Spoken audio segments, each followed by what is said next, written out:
नमस्कार दोस्तों, स्वागत है आप सभी का आपके अपने चैनल लाइब्रेरी अड्डा में। दोस्तों, इस वीडियो में हम most important with short question answers discuss करने वाले हैं, जो कि आपके एग्ज़ाम में 100% उनमें से क्वेश्चंस आएंगे ही आएंगे, या फिर ऐसा बोल सकते हो कि मोस्ट रिपीटेड क्वेश्चंस को हम इस क्लास के अंदर डिस्कस करने वाले हैं। तो चलिए बिना किसी देरी किए शुरू करते हैं। पहला क्वेश्चन है आज का, पुस्तकालय वर्गीकरण की आवश्यकता। लाइब्रेरी क्लासिफिकेशन की आवश्यकता क्या है? वर्गीकरण देखो, क्लासिफिकेशन की स्पेलिंग से ही देखो। सबसे पहले क्या होता है? CLASSIFICATION, यही होती है। तो इसके अंदर आप देखेंगे तो इसका क्या मतलब हुआ? क्लास। क्लास का मतलब होता है ग्रुप। तो चलिए अब पढ़ते हैं। वर्गीकरण दस्तावेजों को उचित और व्यवस्थित सहायक क्रम में व्यवस्थित करने के लिए आवश्यक है, जिससे यह सुनिश्चित किया जा सके कि आज पाठक कम से कम समय में पठन सामग्री पहुंच सके। अब देखो, सबसे पहले बात क्या है कि क्लासिफिकेशन क्या होता है कि चीज़ों को ग्रुप में बांटना ही क्लासिफिकेशन होता है। हम ग्रुप में क्यों बांटते हैं? क्योंकि जल्दी से जल्दी हमें वो चीज़ मिल जाए। चाहे आप इसको इस एग्जांपल से समझो कि हम जैसे रसोई के अंदर कुछ सामान रखते हैं, तो मसाले एक साइड रखते हैं और दालें एक साइड रखते हैं। इस हिसाब से रखते हैं। क्यों? क्योंकि हमें जल्दी से मिल जाए। वही यहाँ पे होगा कि जैसे कि क्या है, सब्जेक्ट वाइज रखी जाती हैं, जिससे हमें क्या हो, जल्दी से जल्दी पाठक को हम वो चीज़ें प्रोवाइड करा सकें। तो चलिए, जैसे कि अब आगे बढ़ते हैं। अगला क्वेश्चन, पुस्तकालय वर्गीकरण के दो उद्देश्य बताइए। पुस्तकालय वर्गीकरण के दो उद्देश्य क्या हो सकते हैं? एक, दस्तावेज संग्रह को अधिकतम उपयोग को सुनिश्चित कराना। पहला है दस्तावेज संग्रह के अधिकतम उपयोग को सुनिश्चित कराना। दूसरा है दस्तावेजों और सूचनाओं के संगठन का प्रबंधन में सहायता करना। इंग्लिश में पढ़ लेते हैं। To ensure maximum utilisation of document collection. जो आपके पास बुक्स है या डॉक्यूमेंट का कलेक्शन है, उनका ज़्यादा से ज़्यादा यूज हो सके। और दूसरा है to assist in the organisation and management of document and information. और क्या है दूसरा, कि संगठन में जो दस्तावेज हैं आपके, जो जिस इंस्टीट्यूशन में आप काम कर रहे हो, उसकी इंफॉर्मेशन और डॉक्यूमेंटेशन के मैनेजमेंट और उसके रख रखाव के लिए आवश्यक है। तो चलिए हम आगे चलते हैं। अगला क्वेश्चन है, वर्गांक को परिभाषित कीजिए। वर्गांक क्या होता है? या फिर ऐसे पूछ ले आपको, कॉल नंबर क्या होता है इंग्लिश में? तो कॉल नंबर या वर्गांक क्या होता है? कॉल नंबर किस किस के बराबर होता है? क्लास नंबर, बुक नंबर और कलेक्शन नंबर। इसकी डेफिनेशन ये है, मैं एक बार पढ़ के दिखा देता हूँ आपको। कॉल नंबर एक पहचान संख्या है जो पुस्तकालय की अलमारियों पर किसी दस्तावेज यानी बुक के स्थान का निर्धारण करती है। कॉल नंबर एक ऐसी संख्या है जो किसी अलमारी के अंदर, लाइब्रेरी के अंदर कोई अलमारी है, अलमारी के अंदर कोई बुक है, उसका स्थान निश्चित करता है। ये किस हिसाब से करता है? इसमें वर्ग संख्या मतलब क्लास नंबर, पुस्तक संख्या यानी बुक नंबर, और संग्रह संख्या यानी कलेक्शन नंबर का संयोजन होता है। मतलब तीनों को मिला के लिखा जाता है और इसी सीक्वेंस में लिखा जाता है। सबसे पहले क्लास नंबर, फिर बुक नंबर, फिर कलेक्शन नंबर, जो इसे दस्तावेज के लिए एक विशिष्ट पहचानकर्ता बनाता है। ठीक है, आप लोग समझ गए होंगे। कॉल नंबर किसके बराबर होता है? Class number plus book number plus collection number. ये क्या करता है कि कोई भी लाइब्रेरी में बुक है, उसकी लोकेशन को डिसाइड करने के लिए कि कहाँ है वो बुक या कहाँ जाएगी वो बुक, उसका निर्धारण करने के लिए कॉल नंबर बनाया जाता है। अब इसके अंदर आप लोगों को बता दूं कि कॉल नंबर तो जैसे क्लास नंबर हो गया, क्लास तो ग्रुप में हो गया, तो ये क्या हो गया, मेन क्लास दे रखी है हमें, वो हो जाता है। लेकिन बुक नंबर क्या होता है, इसे हमें पढ़ना है अभी। आगे क्या है? कलेक्शन नंबर है। तो चलिए हम आगे बिना देरी किए चलते हैं। बुक नंबर क्या होता है? देखो, ये तुम्हारे ये क्वेश्चन पे आया हुआ, बुक नंबर क्या होता है और बुक नंबर का स्ट्रक्चर क्या है। तो आपको याद होना चाहिए स्ट्रक्चर। LFYAVSCCR। CR की जगह कई जगह EN भी लिख दिया जाता है। CR को तो क्रिटिकल नंबर बोल देते हैं और EN को इवोल्यूशन नंबर बोल देते हैं, लेकिन चीज़ें एक ही हैं। लफ्या ऐसे याद करो, VSCCR, ठीक है। LFYA लफ्या, ऐसे एक बार वो करोगे आप, प्रोनाउंसिएट करोगे तो याद हो जाएगा, लफ्या VSCCR, ठीक है। नहीं तो अगली क्लास में मैं आपको ट्रिक बना के बता दूंगा। यहाँ पे L का मतलब है लैंग्वेज ऑफ द डॉक्यूमेंट या दस्तावेज की संख्या। F का मतलब है फॉर्म ऑफ डॉक्यूमेंट या दस्तावेज का प्रपत्र। और जैसे कि यहाँ एग्जांपल भी दिया है आपको, टेक्स्ट, एटलस एक्सेट्रा, मतलब वो बुक है या डॉक्यूमेंट है वो कैसे, टेक्स्ट बुक है या फिर एटलस है, एटलस में जिसमें मैप्स आते हैं उसको बोला जाता है। अब वाई मतलब ईयर ऑफ पब्लिकेशन, उस बुक को या दस्तावेज को कब पर पब्लिश किया गया। अब अगला है A, accession of the number of the year number, वर्ष संख्या का परिग्रहण भाग। वी मतलब वॉल्यूम नंबर, दस्तावेज की खंड संख्या। एस मतलब सप्लीमेंट नंबर, दस्तावेजों की अनुपूरक संख्या। सी मतलब कॉपी नंबर, दस्तावेजों की प्रतिलिपि संख्या। और CR मतलब क्रिटिसिज्म नंबर यानी मूल्यांकन संख्या। ठीक है, ये आपको समझ आ गया होगा। चलिए यहाँ पे आपको पूछ ले, ये या तो इसमें तो ऐसे ही पूछ लेता है कि बुक नंबर क्या होता है, इसके सारे एलिमेंट्स को बताओ, इसके सारे तत्वों को बताओ क्या क्या होता है। तो आपको बुक संख्या, बुक नंबर क्या होता है ये बताना है, उसके बाद में ये एलिमेंट क्या क्या है ये बताना है। L मतलब लैंग्वेज ऑफ डॉक्यूमेंट हो गया, F मतलब फॉर्म ऑफ डॉक्यूमेंट हो गया, Y मतलब ईयर ऑफ डॉक्यूमेंट हो गया, A मतलब accession part of the year number हो गया, V मतलब वॉल्यूम नंबर हो गया, S मतलब सप्लीमेंट नंबर हो गया, C मतलब कॉपी नंबर हो गया और CR मतलब क्रिटिसिज्म नंबर हो गया। ठीक है, चलिए अब चलते हैं हम नेक्स्ट क्वेश्चन की ओर। हेल्पफुल सीक्वेंस, ये हमने कल भी किया था। मैंने वैसे पिछली क्लास में बहुत सारे क्वेश्चंस करा दिए हैं, लेकिन मोस्ट रिपीटेड क्वेश्चन है, इसलिए हमने इस सीरीज में हमने क्या किया है, इसको शामिल किया है। अब सहायक क्रम या सहायक अनुक्रम का सिद्धांत क्या होता है, इसे क्या समझते हैं। यह विषयों, उनके पहलुओं और एक एकीकृत व्यवस्थित क्रम के तार्किक व्यवस्था को संदर्भित करता है, जो पुस्तकालय की अलमारियों पर दस्तावेजों को व्यवस्थित और प्रदर्शित करने में मदद करता है। देखो दोस्तों, मैं आपको बता दूं, आप यहाँ पे समझ तो जाएंगे, लेकिन लिखने में आपसे गलती हो सकती है, इसलिए ध्यान से सुने और क्या लिखा है इसको समझें। नहीं तो आप, और एक बार अगर टाइम है आपके पास आज आज का, तो आप क्या करें कि एक बार लिख के भी देख लें, नहीं तो आप भूल जाएंगे, या बिना देखे बोलने की कोशिश करें, कुछ भी करें, नहीं तो आप वहाँ पे समझ गए लेकिन सही से लैंग्वेज नहीं बना पाएंगे।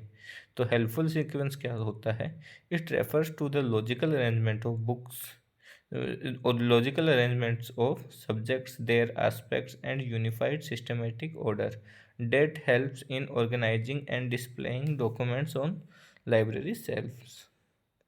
अब अगला है सेल्फ लिस्ट क्या होती है, ये मैंने कल वाले उसके अंदर फोटो के साथ अच्छे से समझाया है, लेकिन फिर भी यहाँ पे है तो हम इस पे बात कर लेते हैं। सेल्फ लिस्ट पुस्तकालय में उपलब्ध पुस्तकों की एक सूची है जहाँ प्रविष्टियाँ संक्षिप्त होती हैं और एक वर्गीकृत क्रम में व्यवस्थित होती हैं। यह पुस्तिका के रूप में होती हैं और इसकी प्रविष्टि अलमारियों पर दस्तावेज की वर्गीकृत व्यवस्था के समान ही व्यवस्थित होती हैं। यानी a shelf list is a catalogue of books available in library where entries are brief and arranged in a classified sequence. It is a booklet form and its entries are organized similarly to the classified arrangement of book documents on the shelves। यानी आप इतनी ये वाली definition से अच्छा वो वाली definition याद करना पहले वाली, कि भाई जो भी बुक है, जो भी अलमारी है या निधानी है, उसके अंदर जो बुक्स जिस सीक्वेंस में अरेंज की गई हैं उसी सीक्वेंस को सेल्फ लिस्ट बोला जाता है। जिस सीक्वेंस में बुक्स को सेल्फ में अरेंज किया गया है उस लिस्ट को सेल्फ लिस्ट बोलते हैं। ठीक है। अब वर्गीकरण कर्ता कौन होता है? वर्गीकरण कर्ता से आप क्या समझते हैं भाई? देखो, वर्गीकरण कर्ता वह व्यक्ति है जो पुस्तकालय में वर्गीकरण प्रणाली का उपयोग करके पुस्तकों का वर्गीकरण करता है। उससे वर्गीकरण कर्ता वर्गाचार्य के रूप से जाना जाता है। देखो, एक तो दो चीज़ होती है। वर्गीकरण कर्ता मतलब क्लासिफायर। ठीक है, एक तो होगा क्लासिफायर और एक होगा क्लासिफिकेशनिस्ट। दो चीज़ें याद रखना। क्लासिफायर मतलब लाइव उसको यूज करने वाला, क्लासिफिकेशन को यूज करने वाला। जैसे कि अब क्लासिफिकेशनिस्ट है तो मतलब क्या होगा? नहीं, पहले क्लासिफायर को समझते हैं। क्लासिफायर मतलब जो क्लासिफिकेशन है उसको यूज करता है लाइब्रेरी के अंदर। तो लाइब्रेरी के अंदर क्लासिफिकेशन कौन करेगा? लाइब्रेरियन। तो क्लासिफायर लाइब्रेरियन होगा। लेकिन क्लासिफिकेशनिस्ट, अब कैसे कन्फ्यूज़न होता है, क्लासिफिकेशनिस्ट वो होगा जो कॉलन क्लासिफिकेशन को बनाता है, रिसर्च करता है। तो क्लासिफिकेशनिस्ट वो होगा, यानी एस.आर. रंगनाथन जी क्या हैं? क्लासिफिकेशनिस्ट हैं। और कोई भी लाइब्रेरियन है वो क्लासिफायर होगा। तो अगर आपको ये पूछे कि अब देखो, आप कंफ्यूज हो जाओगे कि क्लासिफिकेशनिस्ट क्या होता है और क्लासिफायर क्या होता है। तो साइंटिस्ट क्या करते हैं? रिसर्च करते हैं। साइंटिस्ट IST आ रहा है लास्ट में। ऐसे क्लासिफिकेशनिस्ट IST आ रहा है लास्ट में। तो इस्ट जिसके अंदर है वो रिसर्च करते हैं। तो रिसर्च वो करता है जो नई चीज़ बनाता है। तो क्लासिफिकेशन स्कीम कोई नया बनाएगा, वो क्या होगा? क्लासिफिकेशनिस्ट। और उसको यूज करने वाला क्लासिफायर। लास्ट में ER आ रहा है तो यूज़र में भी ER आता है। तो इससे आप रिलेट करके याद कर सकते हो। यूज करने वाला या उससे क्या करने वाला, क्लासिफिकेशन करने वाला क्लासिफायर होगा। अब देखो, इसमें आप पढ़ भी सकते हैं अच्छे से कैसे कैसे होता है। जैसे एक तो वर्गीकरण करता है, एक वर्गीकरण शास्त्री। A person who applies classification scheme to organise information is called classifier. अब क्लासिफिकेशनिस्ट या वर्गीकरण शास्त्री क्या होता है? A person who studies and develops classification theories and systems. हो गया। इन दोनों का रोल देख लो। इम्प्लीमेंट, पहले क्लासिफायर पढ़ लेते हैं। Implements classification in libraries and information centre. मतलब जो वर्गीकरण प्रणाली है उसको क्या करता है? ये इम्प्लीमेंट करता है या लागू करता है। और बल्कि वर्गीकरण शास्त्री यानी क्लासिफिकेशनिस्ट क्या करता है? Researches analyses and improves classification theories. ये क्या करता है? क्लासिफिकेशन थ्योरी को इम्प्रूव करने में मदद करता है। Focus practical application of classification rule. अब जो क्लासिफिकेशन में रूल बना दिए हैं किसी ने वर्गीकरण शास्त्री ने ना, उसको फॉलो करने के लिए ये फोकस करता है। लेकिन क्लासिफिकेशनिस्ट क्या करता है? Theoretical development of classification principles. ये क्या करता है कि जो नियम हैं, सिद्धांत हैं, उनको और अच्छे से कैसे डेवलप किया जा सके उनके ऊपर फोकस रखता है, उनका विकास कैसे हो सके। ठीक है। अब अगला है विशिष्ट विषय से आप क्या समझते हैं? Specific subject. एक विशिष्ट विषय है, ज्ञान का एक विभाजन है। ज्ञान का एक विभाजन है जो गहराई और कवरेज में दस्तावेज में निहित विषय वस्तु के बराबर होता है। यानी इंग्लिश में पढ़ लेते हैं, a specific subject is a division of knowledge. Knowledge का एक division that extends in depth and coverage equivalent to the subject matter content in the document. ठीक है। अगला है वर्गीकरण से आप क्या समझते हैं? देखो, वर्गीकरण की स्पेलिंग है क्लासिफिकेशन, है ना। तो ये वर्गीकरण शब्द का वो सबसे प्रथम कहाँ से आया है, ये बात करते हैं अपन। ये इस शब्द से बना है। क्लासिफिकेशन इस शब्द से बना है। ये कौन सी भाषा का शब्द है? लैटिन भाषा का शब्द है। ठीक है, दो चीज़ें समझ गए। और इसका अर्थ क्या होता है? श्रेणी, पद या वर्ग, यानी ग्रुप। ठीक है। क्लासिफिकेशन किस भाषा से आया है? लैटिन भाषा से आया है। और कौन से शब्द से लिए बना है? तो क्लासिस शब्द से बना है, CLASSIS, इस शब्द से बना है। और इसका अर्थ क्या होता है लैटिन भाषा के, इसका क्लासिस का अर्थ क्या होता है, श्रेणी, पद या वर्ग। ठीक है। अब आगे देखो, सामान्य तौर पर वर्गीकरण विशिष्ट विशिष्ट आवश्यकताओं को पूरा करने के लिए संस्थाओं, वस्तुओं, अवधारणाओं या विचारों को व्यवस्थित समूहीकरण को संदर्भित करता है। ठीक है, तो चलिए आगे बढ़ते हैं। अब मूलभूत श्रेणियां क्या हैं? ये मूलभूत श्रेणियां 5 प्रकार की हैं, जो कि इन्होंने दी थी, SR रंगनाथन साहब ने दी थी। 5 कौन सी हैं ये यहाँ पे दे रखी, PMEST। ठीक है। P मतलब पर्सनैलिटी यानी व्यक्तित्व, M मतलब मैटर यानी पदार्थ, यानी एनर्जी यानी ऊर्जा, S मतलब स्पेस यानी स्थान, T मतलब टाइम यानी समय। आगे मैंने टेबल बना के इनके योजक चिन्ह भी दे रखे हैं, इनको ये याद होने चाहिए आपको। आप ज़रूर से देखिए, देखो ये आपको याद होने ही चाहिए, प्रैक्टिकल में भी ये काम आएंगे आपके।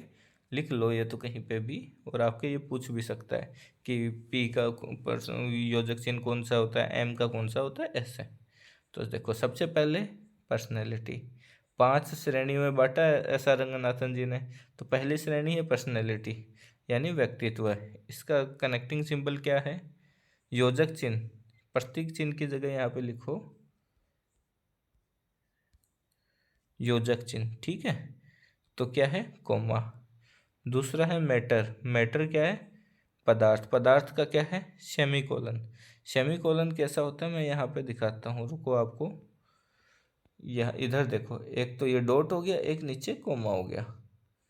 ठीक है, इसे बोलते हैं। अब तीसरा है क्या है, ई, एनर्जी। एनर्जी क्या है, कोलन, यानी 2 बिंदु ऐसे लग जाते हैं, इसको बोलते हैं कोलन। तीसरा स्पेस, स्पेस यानी आपको याद रखने के लिए बता देता हूँ मैं कि फुल स्टॉप आ गया, एक स्थान है उसको कैसे दिखाते हैं, एक डॉट से दिखाते हैं हम। तो इसका क्या होगा, डॉट होता है इसका सिंबल, यहाँ पे लिखा। और टी यानी समय, समय का क्या है, अपोस्ट्रोफ है, एस। उल्टा उद्धरण चिन्ह, जैसे अपन ऐसे नहीं लिखते क्या, जैसे मेरा ही नाम लिख लेता हूँ मैं, रोहित का यानी रोहित। अब यहाँ पे ये ऐसे आ गया, यही हो गया, एस लगा दिया, तो रोहित का रोहित। तो यहाँ पे समझ गए होंगे कि व्यक्तित्व का कोमा, इसका सेमीकोलन, इसका कोलन, इसका डॉट, और इसका ऊपर की साइड से, ठीक है, अपोस्ट्रोफ है। अब आगे क्वेश्चन है, क्या क्वेश्चन है आगे भाई, CRG का पूरा नाम। CRG का पूरा नाम है क्लासिफिकेशन रिसर्च ग्रुप। क्या है, क्लासिफिकेशन रिसर्च ग्रुप। ठीक है, चलते हैं हम आगे। अब आगे एक और क्वेश्चन है, पक्षीय फैसेटेड वर्गीकरण पद्धति का नाम बताइए। फैसेटेड वर्गीकरण पद्धति कौन सी है, पक्षीय, तो यूडीसी की फुल फॉर्म है यूनिवर्सल डेवी क्लासिफिकेशन। इसे किसने दिया, 2 जनों ने दिया था, एक तो हेनरी ला फोंटेन, दूसरा पॉल OUTLET, पॉल ओटलेट। ठीक है, हेनरी ला फोंटेन और पॉल ओटलेट दोनों ने दिया था। ठीक है, चलते हैं हम आगे। दशा संबंध कोलन क्लासिफिकेशन अथवा द्विबिंदु वर्गीकरण पद्धति किस संस्करण में प्रयोग किए, अर्थात phase relation is used in which edition of colon classification. तो फेज रिलेशन दोस्तों पहले एडिशन में ही थे, किसके, कोलन क्लासिफिकेशन के। किसने दिए, डॉक्टर एस रंगनाथन जी ने। और डॉक्टर एस रंगनाथन जी हैं, क्या हैं, father of library science in India या ऑफ इंडिया। भारत के पुस्तकालय विज्ञान जगत के पिता कौन हैं, एस आर रंगनाथन जी। कौन, SR रंगनाथन जी। ठीक है, चलिए चलते हैं हम आगे। अगला टॉपिक है कॉमन आइसोलेट। कॉमन आइसोलेट क्या होता है? सामान्य आइसोलेट की परिभाषा किसने दी थी? SR रंगनाथन जी ने दी थी। इनके मुताबिक सामान्य आइसोलेट एक ऐसा पृथक विचार है, ऐसा अलग का सेपरेट विचार है जिसे एक पृथक पद और एक ही पृथक संख्या से दर्शाया जाता है। ठीक है, एक ऐसा पृथक विचार है जिसे एक पृथक पद या एक पृथक संख्या से दर्शाया जाता है। ठीक है, ये दो प्रकार के होते हैं कॉमन आइसोलेट। एक तो एंटीरियोराइजिंग कॉमन आइसोलेट, इसको हिंदी में बोलते हैं पूर्ववर्ती सामान्य एकल। दूसरा है पोस्टीरियराइजिंग कॉमन आइसोलेट, यानी पश्चवर्ती सामान्य एकल। आगे आपको दिखेगा। ठीक है, सामान्य एंटीरियोराइजिंग कॉमन आइसोलेट यानी पूर्ववर्ती सामान्य एकल का अर्थ क्या है? जब किसी विषय से जुड़ जाते हैं तो उससे उसी कक्षा के दूसरे विषयों से आगे का स्थान दे देते हैं। ठीक है, ये जब एंटीरियोराइजिंग कॉमन आइसोलेट है, जो ये किसी विषय से जुड़ जाते हैं, किसी एक सब्जेक्ट से जुड़ गए तो ये उसे उसी कक्षा में दूसरे विषयों से आगे का स्थान देते हैं। ऐसे ही पोस्टीरियराइजिंग कॉमन आइसोलेट है, इसका मतलब क्या है? इन्हें एक कनेक्टिंग प्रतीक की ज़रूरत होती है। इन देखो यहाँ पे इसके लिए कोई भी कनेक्टिंग सिंबल नहीं है, लेकिन इसके लिए PCI के लिए कनेक्टिंग सिंबल यानी योजक चिन्ह की आवश्यकता होती है, और इन्हें मुख्य दस्तावेजों के बाद शामिल किया जाता है। इनको बाद में शामिल किया जाता है, इनको पहले शामिल किया जाता है। चलिए हम आगे देख लेते हैं इसको।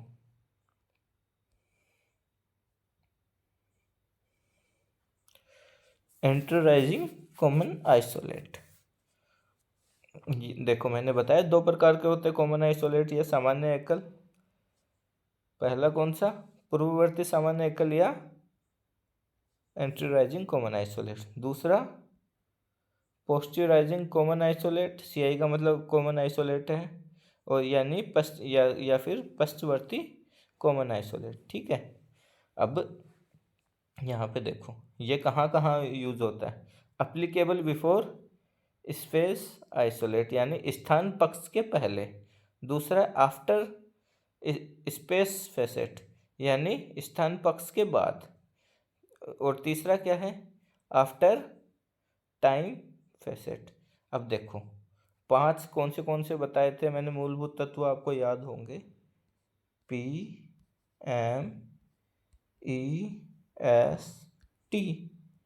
5 है। अब इसके अंदर क्या है कि अप्लीकेबल बिफोर स्पेस आइसोलेट, यानी या तो यहाँ यूज हो सकता है ये, या फिर आफ्टर स्पेस आइसोलेट, या यहाँ यूज हो सकता है ये, यहाँ यूज हो सकता है। ठीक है, कॉमन एंटीरियोराइजिंग कॉमन आइसोलेट कहाँ कहाँ यूज हो सकता है? एक तो यहाँ पे, एक यहाँ पे, एक यहाँ पे। समझ के? ऐसे ही पोस्टीरियराइजिंग कॉमन आइसोलेट या पश्चवर्ती सामान्य एकल कौन से होते हैं?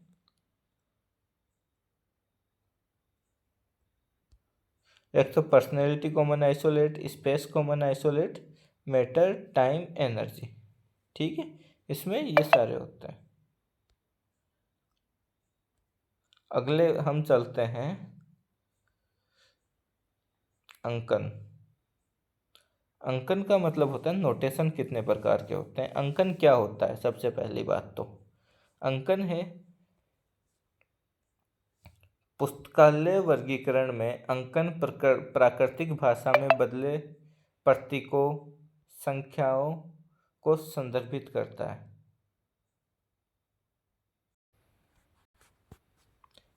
पुस्तकालय वर्गीकरण में अंकन प्राकृतिक भाषा के बदले प्रयुक्त प्रतीकों यानी सिंबल्स को संदर्भित करता है। अब इंग्लिश में पढ़ के बताता हूँ। In library classification notation refers to a symbols used in place of natural language.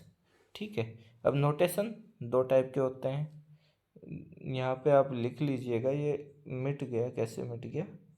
PURE, pure notation यहाँ से, ठीक है।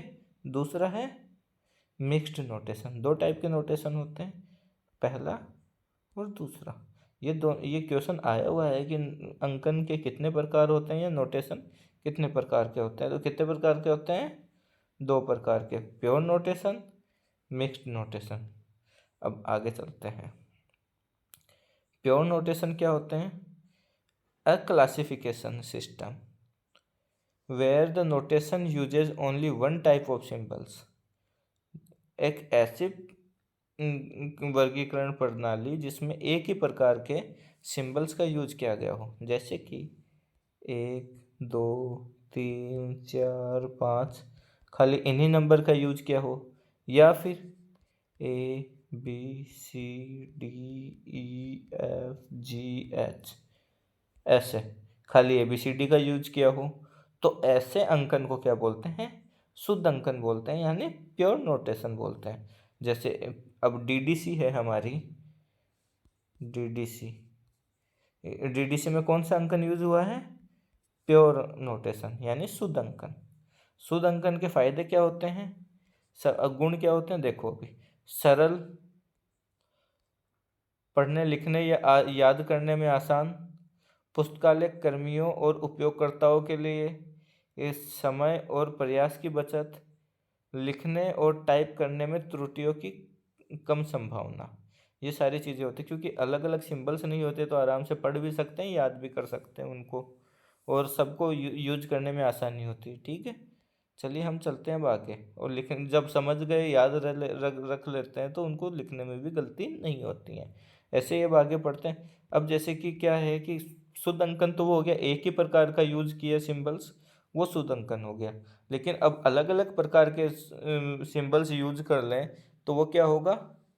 मिश्रित अंकन होगा। जैसे A1 BC6 A2B, ऐसे कुछ मिक्सर कर दिया, या फिर इन्हीं के साथ रोमन लेटर भी लगा दिए, या फिर ग्रीक वर्ड डेल्टा यूज कर लिया, इन सब का यूज कर लिया अलग इनके साथ, तो क्या हुआ? ये मिश्रित अंकन हो जाएगा, ठीक है। अब मिश्रित अंकन के गुण की बात कर लेते हैं।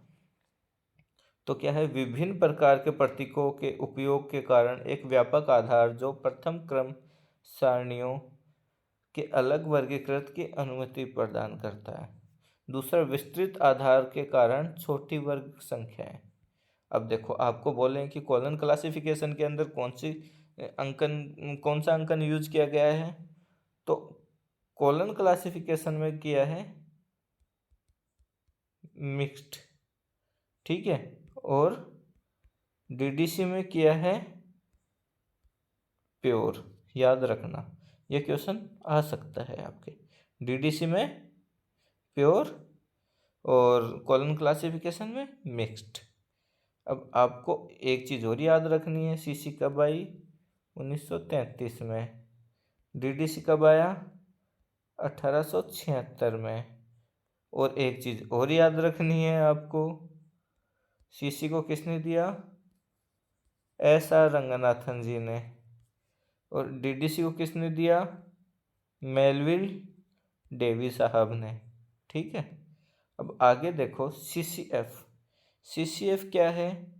एक कम्युनिकेशन फॉर्मेट है, किस चीज़ का? बिब्लियोग्राफिक रिकॉर्ड्स के लिए, ठीक है। कॉमन कम्युनिकेशन फॉर्मेट, इसका पहला एडिशन आया था 1984 में, दूसरा आया था 1988 में, ये याद रखना। इसकी शुरुआत 1978 में एक मीटिंग हुई थी सिसिली ताराओमिना में, वहाँ पे इसको स्टार्ट करने का एक निर्णय लिया गया था। उसके बाद में इस पे काम शुरू किया, और फर्स्ट एडिशन 1984 में आया, दूसरा 1988 में आया था। आप लोग ये याद रखना। ये क्लास लंबी होती जा रही है क्योंकि आधे घंटे की क्लास हो गई है। मैं नेक्स्ट क्लास और डालूंगा अभी मोस्ट रिपीटेड क्वेश्चंस की, आप जब तक इसको देखिए। जय हिंद, जय भारत। तब तक के लिए स्वस्थ रहिए, और बार बार रिपीट कीजिए क्वेश्चंस को, क्योंकि ऐसे, और पेपर खाली मत छोड़ के आना, कभी खाली मत छोड़ के आना। सारे क्वेश्चंस अटेम्प्ट करने आपको बहुत ज़रूरी है। मैं यहाँ पे ये बहुत शॉर्ट में भी पढ़ा के आपको निपटा सकता था, लेकिन मैं ये सारी थ्योरी इसलिए ही लिख रहा हूँ क्योंकि आपको कैसे लिखना है इस चीज़ का आइडिया हो, ठीक है। क्योंकि दोस्तों इस वीडियो को लाइक कीजिए, शेयर कीजिए दोस्तों के साथ, क्योंकि इसको सबको बनाने में, फॉर्मेटिंग करने में बहुत समय लगता है, मेहनत लगती है। तो वीडियो को लाइक कीजिए और दोस्तों के साथ शेयर ज़रूर कीजिए। जय हिंद, जय भारत।